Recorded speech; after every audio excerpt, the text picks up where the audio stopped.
everybody, I'm Ashley, and I'm glad that you're here for the second week of our series on temptation called Playbook. Okay, so remember, temptation invites you to do something that may not be best for you, and how you respond matters. Listen, we've all been there, right? And that's why we need a game plan for navigating temptation. Of course, the idea of wanting something can be tricky, because sometimes we want to do things that may not be that bad, like watch a little Netflix before bed, or eat the candy we stashed, or pull an all-nighter playing video games with our friends. But other times, we experience the temptation to do something that can lead us to some pretty big choices, and that comes with some pretty big consequences. You, me, your leaders, we've all experienced temptation. Now, maybe you aren't tempted to do the same thing as someone else, but you know that feeling that comes with giving in to temptation and facing the consequences. Because listen, we all know what that feels like. As humans, this temptation thing is a lifelong deal.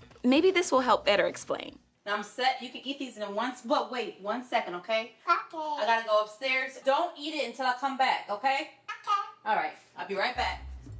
Don't eat it, okay? Okay. Are you eating it? Don't eat it. Okay, we can be like that kid who couldn't resist the treats in front of them. And we usually end up feeling a certain way about the decision that we made. Listen, I don't know about you, but when I give into temptation, one of the first things I think is this: why did I do that? Am I supposed to know better? I mean, I know how to avoid other things that aren't good for me. I know that breaking a bone wouldn't be good for me, so I wear pads and protective gear for my sport. I know that cavities aren't good for me, so I try to keep my teeth clean. I know vegetables are good for me, so I eat them when I can. By the way, does ketchup count? If I can choose what's good for me, it makes me wonder, why can't I do the same when it comes to the things I'm tempted by? And I bet you've asked a similar question. Maybe when you've given into temptations, you've wondered, am I bad because I wanted to do it? Am I bad because I've already done it? Why can't I choose the right thing? Am I the only one that feels this way? If I never stop struggling with temptation, does that mean that something's wrong with me? Listen, I think that one of the most confusing things when it comes to temptation isn't about whether or not we give in. It's not always about the choices that we do or don't make. Sometimes the hardest thing about dealing with temptation is the way it makes us feel about ourselves. Are we bad? Are we wrong?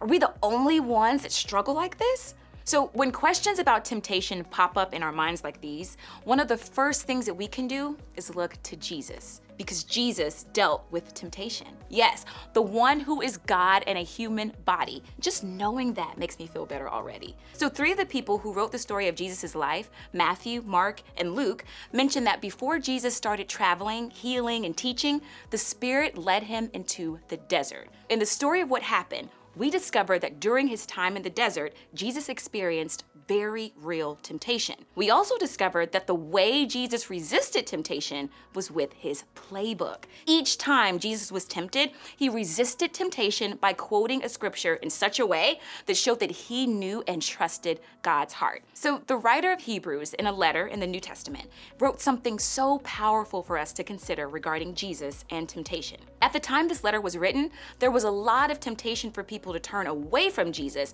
and enjoy what looked like an easier life. Following Jesus back then was extremely difficult, and it's possible people might have been second-guessing their decision to follow Jesus. So in an effort to help people out, the author of Hebrews wrote them a letter. Did the letter say that these were bad people because they faced temptation? Did it say that they weren't being faithful followers of Jesus? Did it say they were wrong? Did it say they were the only ones struggling like this?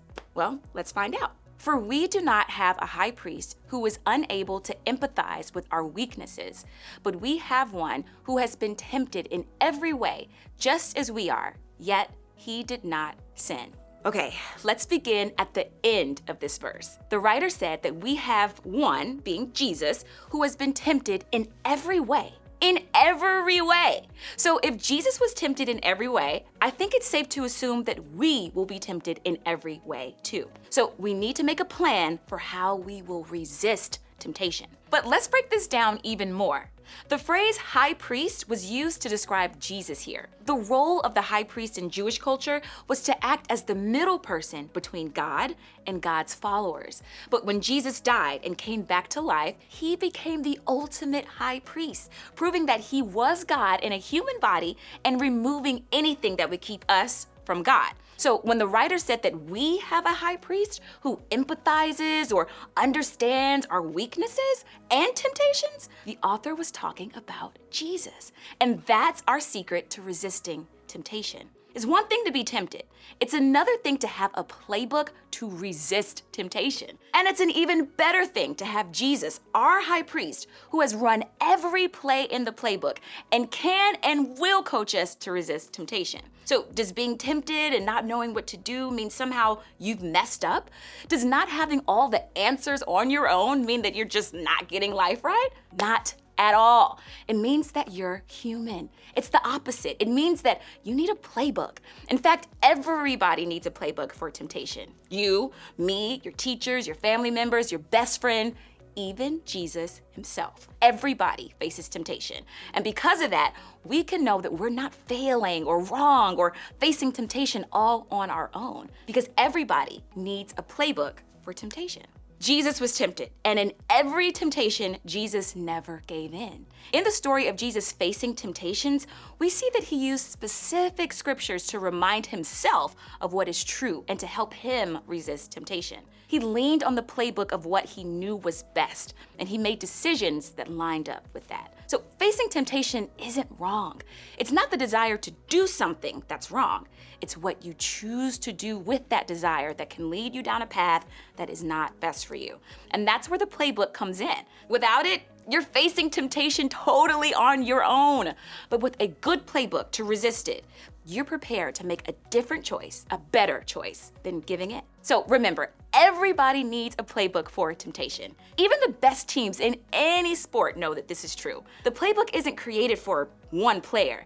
It's created for the entire team because every single person needs it in order to play the game well. The same is true for temptation. We all face it, and we all need help resisting it. Because of that, we don't have to be left feeling awful or confused or even ashamed when we face it. Instead, we can look at our playbook for resisting temptation to find a better way to see both ourselves and the temptations that we face. In fact, here are a few things that we can do to start.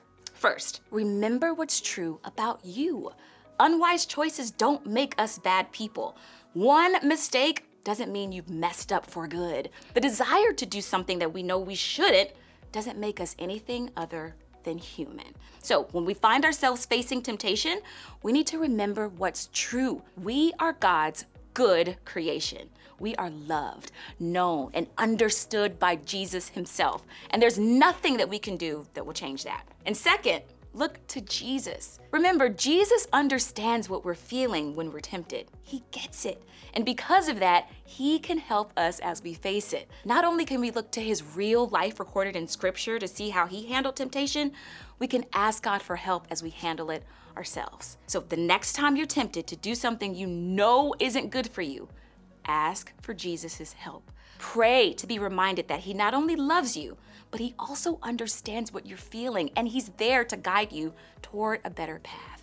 And finally, invite other people to be a part of your playbook. Since everybody faces temptation, that means that there are friends, trusted adults, and other people in your life who know what you're going through too. You do not have to do it alone. Part of your playbook can be inviting a trusted friend or an adult like a parent, guardian, a small group leader into what you're dealing with. Ask them to encourage, support, and walk with you as you work to choose God's best for your life. This is actually why we have small groups. Your leaders and your friends in your group can be so helpful in navigating this stuff with you. And I hope that you will talk to them about your game plan for temptation. Since everybody needs a playbook for temptation, why not face it together? So when you head to your group, I want you to think about this question. Who is one person you can invite into your game plan for temptation?